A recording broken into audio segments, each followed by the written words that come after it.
انا 100 مليون 100 مليون عقبت بها رمضان. 100 مليون ها وليدي جيت اليوم يا خالتي نحكي لكم على لابير هذيك والله العظيم تاع 100 مليون هذيك والله.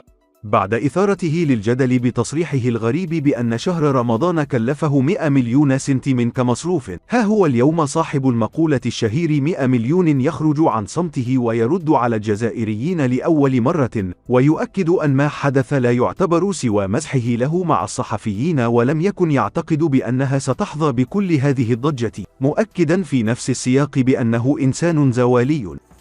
السلام عليكم خالتي، صحة عيدكم مبارك، كل عام وانتم بخير. الشعب الجزائري قاعيتيك صفة عامة، اللهم تقبل لنا منا ومنكم. جيت اليوم يا خالتي نحكي لكم على لابير هذيك والله العظيم تاع 100 مليون هذيك والله ما تسعى منها يا خالتي.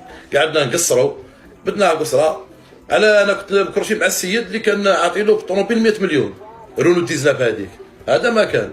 ومن بعد جاو جورناليست، كي جاو جورناليست قابلت معنا مع السيد بالهضره، قلت له انايا 100 مليون تاعك صرفتها في رمضان قصره، ماشي زعما قلت لك انا صرفت 100 مليون يعني تفاصيل هكذا قلتها له، ماشي حقيقه انا كنت 100 مليون.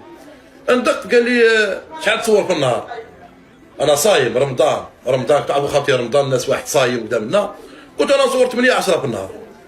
هذا ما كان خاوتي قصره برك ماشي قدامنا. ومن بعد ولات الحاله ولات تصور التواصل الاجتماعي ولات تعيط قدامنا، واحد يخسر واحد يدا والله يا خاوتي غير والو قصره برك. دوك خاوتي بيناتنا، دوك انا نقصروا، دوك انت تشوفني مع السيد رمضان صايم نهضروا على طوموبيل قديمه تاع زمان متقابضين، ومن بعد يدخل واحد يقول لك انت شحال تصور؟ تسمى هنا يلعب لك على المورال. هذا ما كان. انا قلت له نصور 8 10 بالنهار قصره برك ما كاين والو خاوتي والله غير زوالي ما كاين والو على حدي نبيعوا شي صاحب سيارات قديمه هذه وما كاين والو.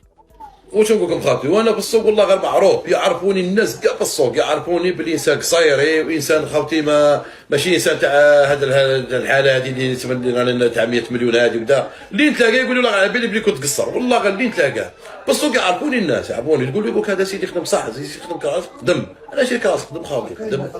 وكاين الناس يا خاوتي ربي يهديهم والله غير ربي يهديهم يا خاوتي راهم يهضروا ويقولوا هكذا ويهضروا والله غير يسبوا الشتم قدامنا والله غنقول لهم ربي يهديكم في هذا العيد العواشر هذا. خاوتي ندخل الفيسبوك والله غير وليت نضحك انا، واحد نلقى كاتب ديتها المول 406 واحد كاتب كذا وكاسوس ما قال والو واش قال كاسوس قعد كاسوس وصح هذيك 406 عندها. واش نقول لكم انايا نقول لهم كاسوس نحيي له نقول له صحه عيدك وعيدك مبارك وكل عام وانت بخير. وسبحونا خاوتي والله ما ظنيتها بلي تلحق هكذا، انا هضرت هضره هكذا برك القصره ومن بعد ولات هضره ولات واش غنقول لكم يا خاوتي ربي يهديهم ان شاء الله هاد الناس هادو ونقول لهم صحه عيدكم امه الجزائر كاع. يبدو بأن عملية الكشف بعد البحث والتحري الذي قام به الجزائريين وكشف خدع هذا السيد جعله يخرج بهذه الاعتراف الجديد، لذلك ننصح أي شخص بعدم الكذب على الجزائريين لأنهم فيما يبدو يملكون فنون وخبر في كشف الكذب وجعلهم محل سخرية في الأخير.